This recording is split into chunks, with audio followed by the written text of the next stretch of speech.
हार्दिक स्वागत है।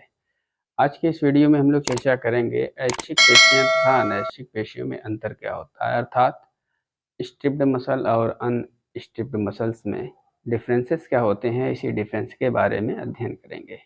हम ये जानते हैं कि मानव में कंकाल होता है, ये दो तरह का होता है। एक को कहते हैं बाह्य कंकाल, जिसके अंतर्गत नाखून है, बाल है, सींग है, खुर है और त्वचा है। ये सारी चीज़ें बाह्य कंकाल के अंतर्गत आती हैं। और एक होता है अंतः कंकाल, जिसको एंडोस्केलेटन कहते हैं।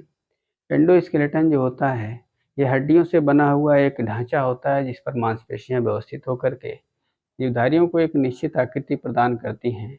ऐसे ढांचे को हम अंतः कंकाल एंडोस्केलेटन के नाम से जानते हैं। अब जो मांसपेशियां होती हैं उसमें कुल 3 वैरायटी होती है। एक का नाम होता है ऐच्छिक पेशी, दूसरे का नाम होता है अनैच्छिक पेशी और तीसरे का नाम होता है हथ पेशी। तो आज के इस वीडियो में हम लोग स्पेशली ऐच्छिक और अनैच्छिक मांसपेशियों के बारे में अध्ययन करेंगे। इधर हमने ऐच्छिक पेशी यानी स्ट्रिप्ड मसल्स के बारे में लिख रखा है और इधर अनैच्छिक पेशी यानी अनस्ट्रिप्ड मसल्स के बारे में लिख रखा है।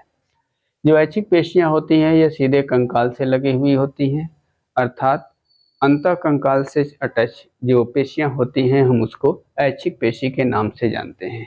इसी तरह से अनैच्छिक पेशी जो होती हैं ये पेशी अंतरांगों से लगी हुई होती हैं, अर्थात ये डायरेक्ट जो है अंतः कंकाल से चिपकी हुई नहीं होती हैं। ये शरीर के अंदरूनी हिस्से में जो अंतरांग होते हैं, जैसे कि उत्सर्जी अंग हुआ, आहार नाल या डाइजेस्टिव सिस्टम हुआ, उन सब जो है, या जननांग हुआ, तो उनसे जुड़ी हुई जो संरचनाएं या पेशियां होती हैं हम उसको जो है अनैच्छिक पेशी के रूप में जानते हैं। इसमें जो है ऐच्छिक पेशी में दूसरा पॉइंट है, पेशीय तंतु जो होते हैं लंबे और बेलनाकार होते हैं। यानी जो तंतु होते हैं ऐच्छिक पेशियों के, ये लंबे और बेलन के आकार जैसे होते हैं, जबकि अनैच्छिक पेशियों के जो पेशीय तंतु होते हैं ये तुर्क रूप के रूप में पाए जाते हैं या तुर्क रूपी होते हैं। इसी तरह से ऐच्छिक पेशियों में जो तीसरा बिंदु हमने लिखा है यहाँ पे, वो है पेशीय तंतु बहुकेंद्रकी होते हैं। बहुकेंद्रकी का मतलब होता है जिसमें केंद्र की संख्या एक से ज़्यादा पाई जाए।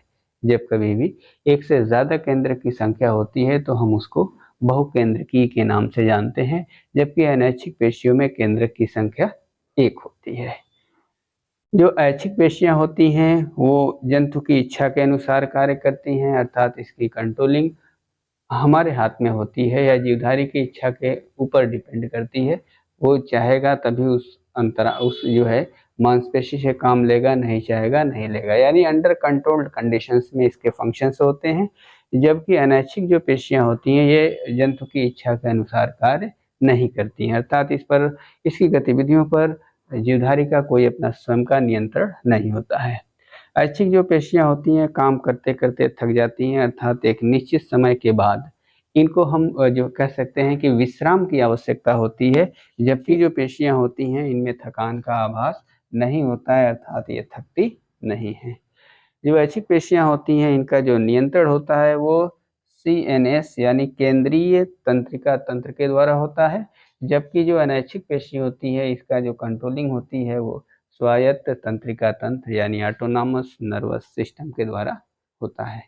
तो आज के इस वीडियो में बस इतना ही, मिलेंगे नेक्स्ट वीडियो में। बाय।